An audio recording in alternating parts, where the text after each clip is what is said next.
అయిన కన్యక ద్వారా ఒక్కడే పురుషునికి అనగా క్రీస్తుకు సమర్పింపవలనని మిమ్మల్ని ప్రధానం చేసి కానీ. కాబట్టి ఇక్కడ మనం ఎలా ఉండాలంట? I'm jealous over you with godly jealous. దేవుడు రోషం గల దేవుడు.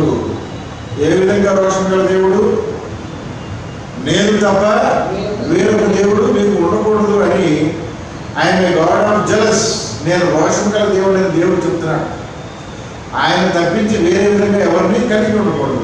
అలాగే ఒక పురుషుణ్ణి కలిగి ఉండాలి, ఒక స్త్రీని కలిగి ఉండాలి. ఇక్కడ పురుషుడు స్త్రీ అంటే మెస్సయ్య పురుషుడిగా ఉంటే సంఘము స్త్రీగా ఉన్నది. ఇక్కడ స్త్రీగా వర్ణించబడిన సంఘము ఎలా ఉండాలి? పవిత్రమైన కన్యకగా ఉండాలి. I may present you as the chaste virgin to Christ. కాబట్టి పవిత్రత కలిగిన జీవితాన్ని మనం కలిగి ఉండాలి. మనం సంఘమంతా పవిత్రతగా ఉండాలంటే సంఘంలో ఉండే ప్రతి వ్యక్తి కూడా పరిశుద్ధతను పవిత్రతను కలిగి ఉండాలి. అందులో ఎవరికైనా పవిత్రత లేకపోతే సంఘం అంతా ఏమైపోతే చిటికెడు పిండి పులిసిపోతే ముద్దంతా పులిసిపోతుంది. కాబట్టి సంఘంలో ప్రతి ఒక్కరూ కూడా పరిశుద్ధతను పవిత్రతను కలిగి ఉన్నప్పుడే ఆ సంఘము మెస్సయ్య ఏర్పాటు చేసుకున్న సంఘముగా ఉంటుంది. కాబట్టి మనము మెస్సయ్య ద్వారా ఏర్పాటు చేసుకున్న పవిత్రమైన సంఘములో ఉన్నామా? ఆ సంఘముగా మనము మార్పు చెందుతున్నామా? కాబట్టి ఇక్కడ కుమారుని యొక్క స్వరూపము సిమిలారిటీ, కుమారుని యొక్క రూపంలోనికి మనము మారాలి. ఆయన పరిశుద్ధుడు, దేవుడు పరిశుద్ధుడు, కుమారుడు పరిశుద్ధుడు. వారితో కూడా మనం కూడా అంటే సంఘం కూడా ఎలా ఉండాలి? పరిశుద్ధత కలిగి ఉండాలి, సారూప్యతను కలిగి ఉండాలి. సిమిలారిటీ. రోమీయులకు రాసిన పత్రిక 8వ అధ్యాయము 29వ వచనం. Romans 8:29.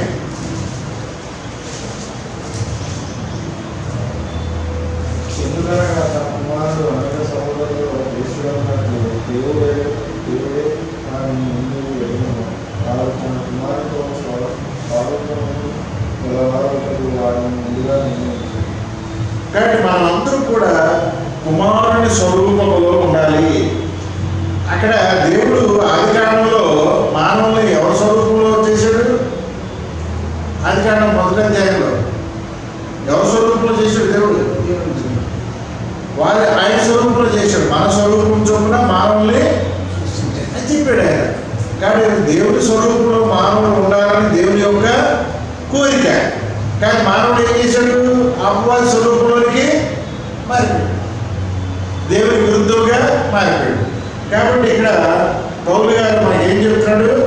For whom he did ఫోర్నో, ఆయన ముందుగానే మన ఇల్లు ఎరిగి ఉన్నాడు. మనం మన తల్లిదండ్రుల కడుపులో పిండముగా ఉన్నప్పుడే మనల్ని ఎరిగి ఉన్నాడు. He also did predestinate to be conformed to the image of his son. మనమందరం కూడా కుమారుని స్వరూపంలోనికి మారాలి. అందుకని ఆయన చెప్తున్నాడు, నేనే మార్గమును సత్యమును జీవము. కాబట్టి ఎవరినైతే ఆయన ముందుగా ఎరిగి ఉన్నాడో మనల్ని ఎరిగి ఉన్నాడు. కానీ మనం ఎలా ఉండాలి? కుమారుని యొక్క స్వరూపంలో ఉండాలి. That he might be the first Born among many brothers. ఎందుకని? ఆయన మొదటిగా సృష్టికి బిగినింగ్గా ఉన్నాడు. మరలా ఈ సృష్టి నుంచి పరలోకం వెళ్ళేవాళ్ళు ఆయన బిగినింగ్గా ఉన్నాడు. కాబట్టి మనము ఆయన స్వరూపంలో ఉండాలి. We must be in the image of son. కుమారుడు ఏ రూపంలో ఉన్నాడు? పరిశుద్ధతను కలిగి ఉన్నాడు. ఆయనలో ఎటువంటి పాపము లేదు. రెండవది, ఆయన దేవుడి స్వరూపాన్ని కలిగి ఉన్నాడు. దేవుడు ప్రేమ స్వరూపి అయి మనం అందరినీ ప్రేమించాలి, పాపులను కూడా ప్రేమించాలి. ఆ పాపుల్ని మార్చడానికి కూడా మనం ప్రయత్నము చేయాలి. కాబట్టి మనం ఎవరిని ద్వేషించకూడదు. మనమైతే అందరినీ ప్రేమించి మరి మెస్సయ్య స్వరూపంలోనికి వాళ్ళని మార్చాలి. మెస్సయ్య రూపంలోనికి వాళ్ళని మార్చే వాళ్ళగా మనం ఉండాలి. మెస్సయ్య, యెషూవా మెస్సయ్య కడపటి ఆదాముగా ఉన్నాడు. మొదటి ఆదాము ఎవరు? మొదటి ఆదాము ఎవరు? మెస్సయ్య సృష్టికి మూలం. మొదటి ఆదాము సృష్టికి మూలముగా ఉన్నాడు ఆదాము కదా. ఆయన దేవుని యొక్క చేతి పని. మనమందరం ఆదాము గారి నుంచి అలా బై ప్రోడక్ట్స్గా ఉన్నాం. కానీ ఆదాము గారు పరలోక దేవుని చేతి పనిగా ఉన్నాడు. మెస్సయ్య ఎక్కడి నుంచి వచ్చాడు? ఆయన కూడా పరలోక బీజం, పరలోకం నుంచి వచ్చి మరియమ్మ గర్భంలో ఆయన ప్రవేశించాడు. కాబట్టి ఇక్కడ ఇద్దరు ఆదాములు చూస్తున్నాం మనం. ఒక ఆయన మొదటి ఆదాము, ఆయన దేవుని యొక్క చేతిలోంచి వచ్చాడు. రెండో ఆయన కూడా దేవుని బీజమే, ఆయన ఎక్కడికి వచ్చాడు? మరియమ్మ గారి గర్భంలోకి వచ్చాడు. చూడండి, మొదటి కొరింథీ 15:45. మొదటి కొరింథీ 15:45. 15:45. ఈ విషయమై ఆదాము మొదటి మనిషి జీవించు కానీ ఆయన నీ వాడబడి ఉన్నది. కడపటి ఆదాము జీవింపలేదు ఆత్మ అన్నది. కాబట్టి ఇక్కడ రాయబడిన అంశం ఏంటి? లేఖనాల్లో ఉన్నదేంటి? ద ఫస్ట్ మ్యాన్, మొట్టమొదటి మానవుడు was made a living soul. జీవించు ప్రాణిగా ఉన్నాడు ఆయన. ఎలా ఉన్నాడు ఆయన? జీవించేవాడిగా ఉన్నాడు. కానీ అంటే దాని అర్థం ఏంటి? నిత్యము జీవించడానికి దేవుడు ఆదాము గారిని తయారు చేశాడు. కానీ మరణాన్ని ఆయన గురి తెచ్చిపెట్టుకున్నాడు. దేవుని యొక్క విధానం ఏంటి? ఆదాము నిత్యము జీవించాలి. The last Adam was made a quickening spirit. తెలుగులో ఏమన్నాడు? కడపటి ఆదాము జీవింపజేసే ఆదాముగా ఉన్నాడు. అంటే తన ఆత్మ ద్వారా మనల్ని నిత్యము జీవింపజేస్తాడు. అంటే మొదటి ఆదాము ఆత్మీయంగా మరణించాడు. మొదటి ఆదాము అసలు నిత్యము జీవించాలి, కానీ ఆత్మీయంగా ఆయన మరణించాడు. కానీ రెండవ ఆదాముగా ఉన్న మెస్సయ్య ఏం చేస్తున్నాడు? జీవింపజేసే ఆత్మగా ఉన్నాడు. ఆయన మనల్ని నిత్యము, అందుకనే అడుగుడి మీకు ఇవ్వబడును అని చెప్తున్నాడు. మనం అడిగినప్పుడు ఆయన కావలసినంత ఆత్మని, పరిశుద్ధాత్మను కుమ్మరిస్తాడు. ఆ పరిశుద్ధాత్మ శక్తితో మనం లోకాన్ని జయించాలి, శరీరాశల్ని జయించాలి. కాబట్టి ఇక్కడ ఆదాము, మొదటి ఆదాము ఆత్మీయంగా ఉండవలసిన వాడు ఏమైపోయాడు? శారీరకంగా మారిపోయాడు. ఆయన లివింగ్ సోల్గా ఉన్నాడు, but he became a physical soul. జీవింపజేసే ఆత్మగా ఉన్న ఆయన శారీరకమైన ఆదాముగా రూపంగా మారిపోయాడు. కానీ కడపటి ఆదాము ఆయన మనల్ని జీవింపజేసే ఆత్మగా ఉన్నాడు. అంటే కుమారుడు తండ్రి నుండి వచ్చే ఆత్మను మనకు అనుగ్రహించడం ద్వారా ఏం చేస్తున్నాడు? మనల్ని జీవింపజేస్తున్నాడు. కాబట్టి మనం జీవించాలి అంటే జీవించడం అంటే ఈ లోకంలో జీవించాలన్నా మరలా మనము ఆయన రెండో రాకడలో పాల్గొనాలన్నా ఆయన ఆత్మను మనం కలిగి ఉండాలి. ఆత్మ కలిగి ఉండాలంటే వాట్ ఆర్ ద కండిషన్స్? మెస్సయ్య స్వరూపంలో ఉండాలి. మెస్సయ్య స్వరూపం అంటే పరిశుద్ధతను కలిగి ఉండాలి. పరిశుద్ధతను కలిగి ఉండాలంటే తండ్రి యొక్క ఆజ్ఞల్ని పాటించాలి. ఇవన్నీ ఒకదానితో ఒకటి సంబంధాన్ని కలిగి ఉంటాయి. కాబట్టి ఇక్కడ ఈ రక్షింపబడిన వారందరూ కూడా మెస్సయ్యను శిరస్సుగా కలిగి ఉండాలి. మన సంఘానికి శిరస్సు ఎవరు? మెస్సయ్య. కాబట్టి మెస్సయ్య మార్గంలో మనం నడిచినప్పుడు మనలో పరిశుద్ధత ఉంటుంది. ఎఫెసీ 5:25-27. ఎఫెసీలు రాసిన పత్రిక 5వ అధ్యాయము 25-27 వరకు చూద్దాం.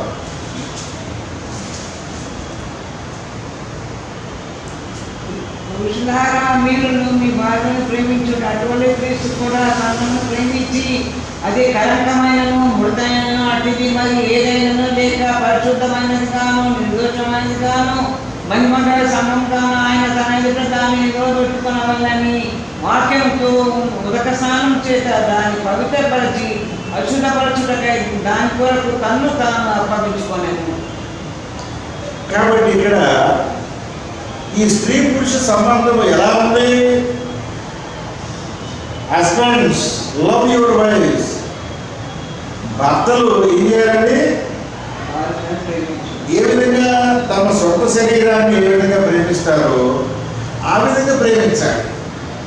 కాబట్టి ఇక్కడ ఆ సొంత శరీరాన్ని ఎవరు కూడా నాశనం చేసుకోడు, సొంత శరీరాన్ని ఎవరు కూడా కీడు చేసుకోడు. కాబట్టి భార్యని ప్రేమించేవాడు భర్తలు వారికి కీడు చేయకూడదు. అలాగే అంటే మనం నేర్చుకున్న పాఠ్య భాగం ఏంటి?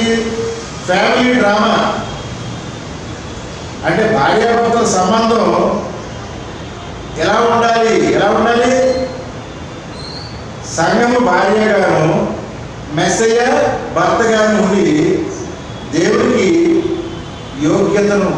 దృష్టిలో యోగ్యతను కలిగి ఉండాలి. అదే ఇక్కడ మనం నేర్చుకునేది. కాబట్టి ఇక్కడ ఏమన్నాడు? సంఘము also loved the church, Christ also loved the church.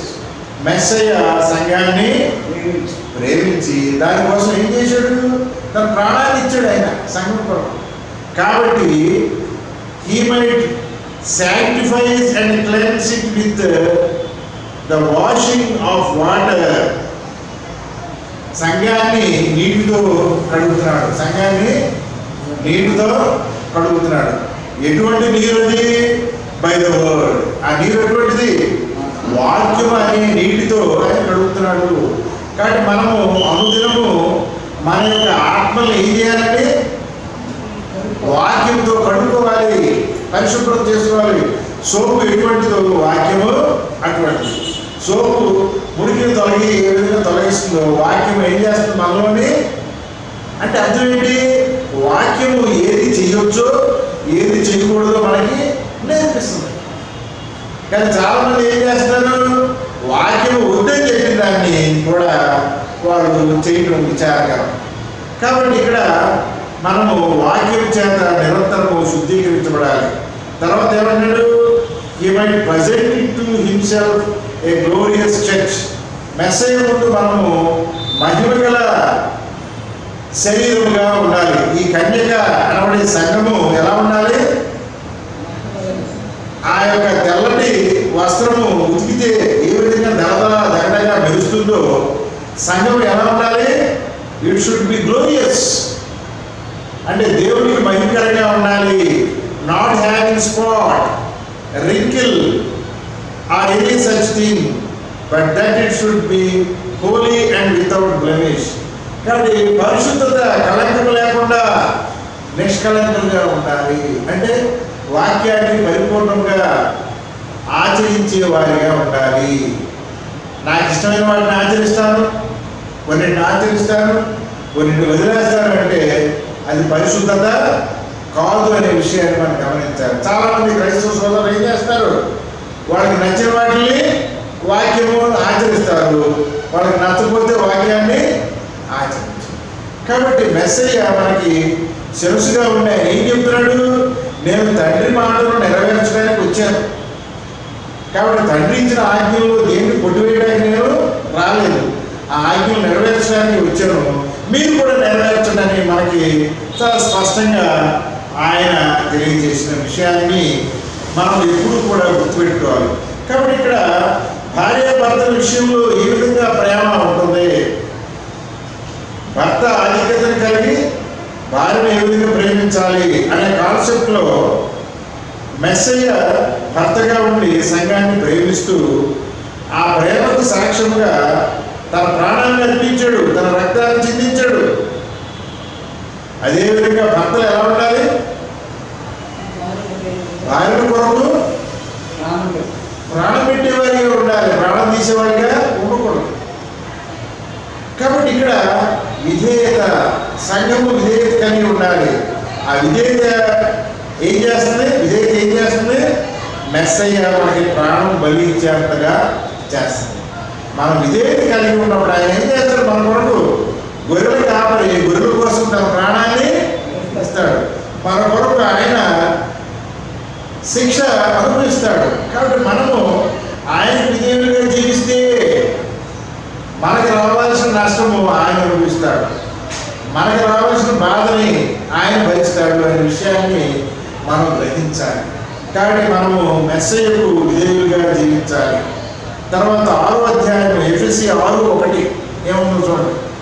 ఎఫెసీ 6వ అధ్యాయం 1వ వచనం. పిల్లలారా ప్రభువునందు మీ తల్లిదండ్రులకు విధేయులై ఉండుడి. ఇక్కడ విధేయత కలిగి ఉండడము. ఈ ధర్మమే కుటుంబ వ్యవస్థలో ఏ విధంగా భార్య పిల్లలు తండ్రికి విధేయులుగా ఉంటారో అదేవిధంగా మెస్సయ్యకు సంఘము విధేయత కలిగి ఉంటారు. అంటే మనం ఎలా ఉండాలి? ఇప్పుడు సంఘం మెస్సయ్య విధేయత అంటే వాక్యానుసారంగా జీవించాలి. అంతేగాని మన ఇష్టానుసారంగా జీవించడానికి మనకు ఎటువంటి హక్కు లేదు. కాబట్టి సాధారణంగా విశ్వాసులు దేవుని చిత్త ప్రకారం కాక విశ్వాసంలో ఏం చేస్తారు? ప్రార్థనలు చేస్తూ ఉంటారు, మేము క్రైస్తవులను చెప్పుకుంటారు. కానీ వాళ్ళు ఏం చేస్తారంట? స్వంత ఆలోచన ప్రకారము కుటుంబాన్ని నడిపిస్తారు. ఏం చేస్తారంట? నేనేం చెప్తే పిల్లలు వినేయాలి. దేవుని చిత్రంలో కనీసం ప్రార్థనలో అడగకుండా మన యొక్క మూర్ఖపు ఆలోచన మనం ఏం చేస్తాము? పిల్లల మీద దొరుకుతాము. మార్కు 12:30.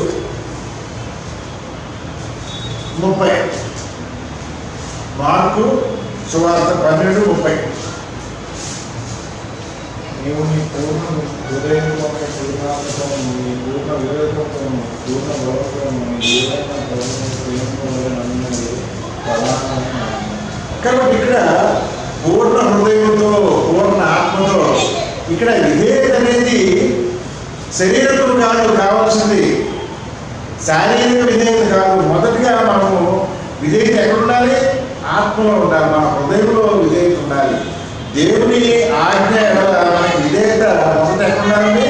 హృదయంలో ఉండాలి. ఆ ఆజ్ఞ మన హృదయంలో ఉండాలి. అందుకనే ఇర్మియా గ్రంథంలో ఏమన్నాడు ఆయన? 33లో చూడండి.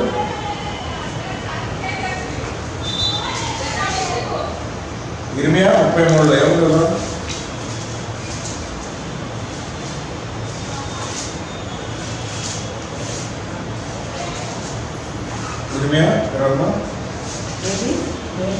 ఇర్మియా గ్రంథము 33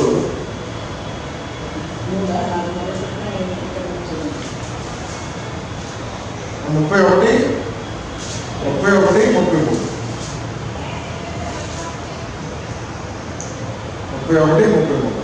ఈ దేవుడైన తర్వాత నేను ఇశ్రాయేలుతోనూ యూదా వారితోనూ చేయబో నిబంధన ఇది, వారి మనసులలో నా కర్మ విధిని ఉంచుతాను. కాబట్టి అక్కడ ముందు ధర్మశాస్త్రం రాజపాలన మీద రాయబడింది.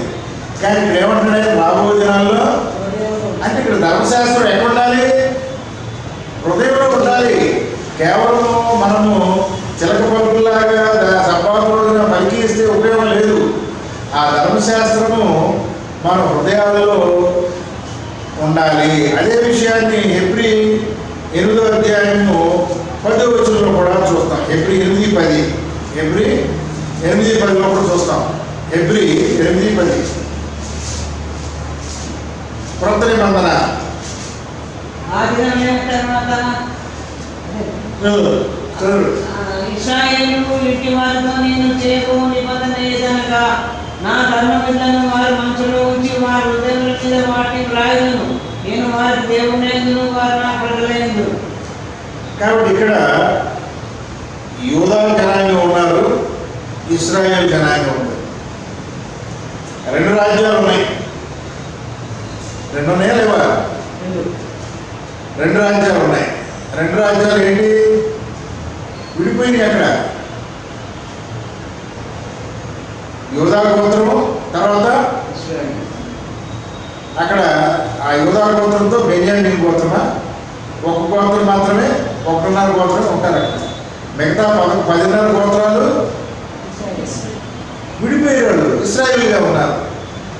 కాబట్టి ఇక్కడ యూదా రాజ్యము ఇశ్రాయేలీ రాజ్యము రెండింటికి తేడా ఉన్నాయి. ఇశ్రాయేలీలు ఎక్కువ పాపంలో ఉన్నారు. యూదా రాజ్యం కంటే ఇశ్రాయేలు రాజ్యంలో పాపం ఎక్కువగా ఉండదు. అందుకనే ఇక్కడ ఆ వాక్యంలో మనం ఏం చేస్తున్నాము, ఇశ్రాయేలు ఇంటి వారితో అంటున్నాడు, యూదా వారితో అట్లా. అంటే యూదా వారు దేవుడికి కొంత ఇష్టలుగా ధర్మశాస్త్రాన్ని ఆచరించిన వారిగా కనపడుతున్నారు. ఆ రెండు రాజ్యాలు అంటే నశించిపోయిన వారి వేళ దేవుడు ఏం చేస్తున్నాడు, వారి హృదయాల్లో అంటే ఎక్కువ మంది ఇశ్రాయేలీలు గోత్రాలు, ఆ 14 గోత్రాలు దేవునికి దూరంగా వెళ్ళిపోయిన వారిని మరలా రప్పిస్తున్నాడు. ఒక విధంగా చెప్పాలంటే అన్ని జనాంగాలందరూ కూడా మరలా ఆయన దగ్గరికి రప్పించుకుని వారి హృదయాల మీద ధర్మశాస్త్రాన్ని రాస్తారంటున్నాడు. కాబట్టి మన హృదయంలో మార్పు ఉండాలి, హృదయంలో దేవుడి వాక్యం ఉండాలి. కాబట్టి ఈ నులివెచ్చని స్థితి చాలా భయంకరమైంది. లూక్ వామ్ మైండ్ అంట, లూక్ వామ్ డబుల్ మైండెడ్నెస్.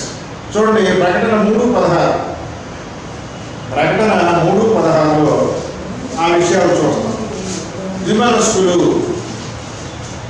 ప్రకటన 3:16, ప్రకటన 3:16 నులివెచ్చని స్థితి. నువ్వు వెచ్చగానైనను చల్లగానైనను ఉండక నులివెచ్చగా ఉన్నావు కనుక నేను నిన్ను నా నోటను నువ్వివేయని ఉద్దేశించుతున్నాను. కాబట్టి మనము స్థితి ఏ విధంగా ఉన్నామంటే మనము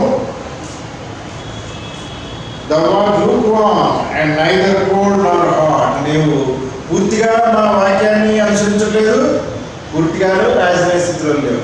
కాబట్టి నువ్వు నిలువెచ్చని స్థితిలో ఉన్నావు, నేను విడిచిపెడతాను అని వాక్యం సెలవిస్తుంది. కాబట్టి మనం ఏ స్థితిలో ఉన్నాము చూడండి. యాకోబు 1:8,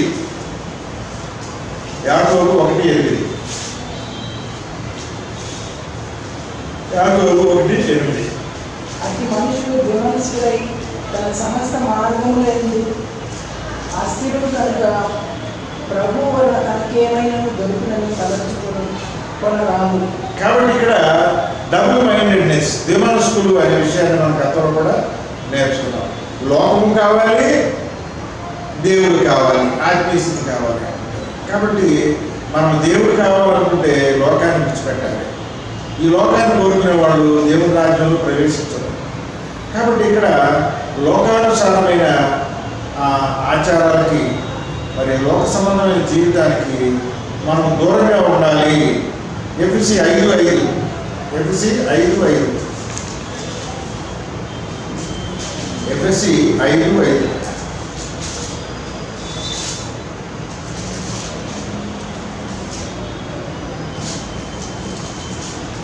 విచారణను అపుత్రుడైన విగ్రహాలను లోకైనను క్రీస్తుకైన రాజములకు అపురాలు కావాలని నీకు నిశ్చయంగా తెలియదు. కాబట్టి ఈ లక్షణాలు కలిగిన వాళ్ళు ఎవరు కూడా దేవుని రాజ్యంలో ప్రవేశించరు. ఏమన్నాడు ఇక్కడ?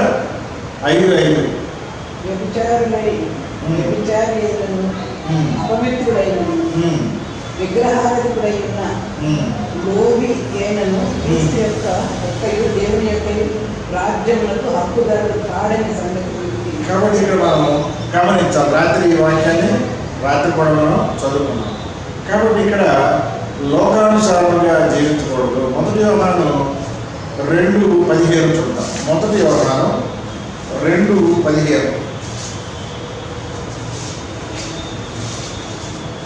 ఈ లోకంలో ఉన్న వాటికైనా ప్రేమించకూడదు. ఎవరైనా లోకంలో ప్రేమించిన ఎడల తండ్రి ప్రేమ వానిలో ఉండదు. కాబట్టి లోకాశల్ని మనం కలిగి ఉండకూడదు. లోక సంబంధంగా జీవించడం వేరు. అంటే లోకంలో మనం జీవించడం కోసం కొన్నింటిని మనం కలిగి ఉండటం వేరు. లోకాన్ని ఆశిస్తూ జీవించడం వేరు.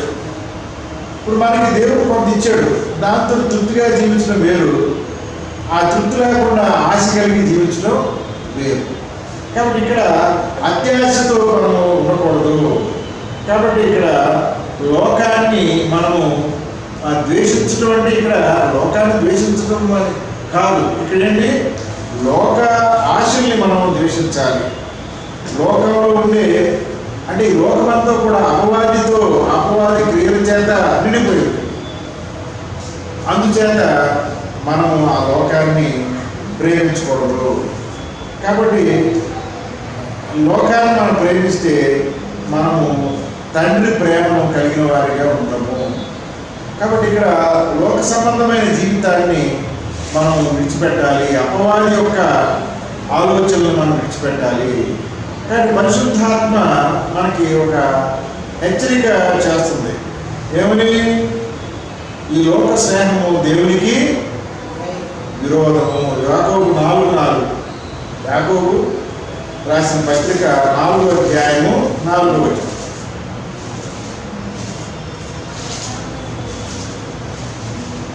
యాకోబు 4:4. ఈ లోక స్నేహం దేవునికి వైరమని మీరు ఎరుగరా?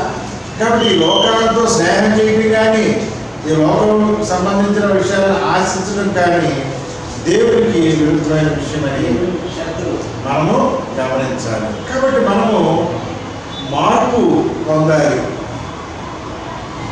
ఒకవేళ నేను లోకాన్ని ఆశిస్తున్నానా, లోక సంబంధమైన ఆశల్లో జీవిస్తున్నానా, లేదా పరలోక సంబంధమైన జీవితాన్ని నేను కలిగి ఉన్నానా అని మనము పరిశీలించుకోవాలి. సంతుష్టి కలిగి ఉండాలి. సంతుష్టి అంటే ఏంటో చూద్దాం. 1 తిమోతి 6:6.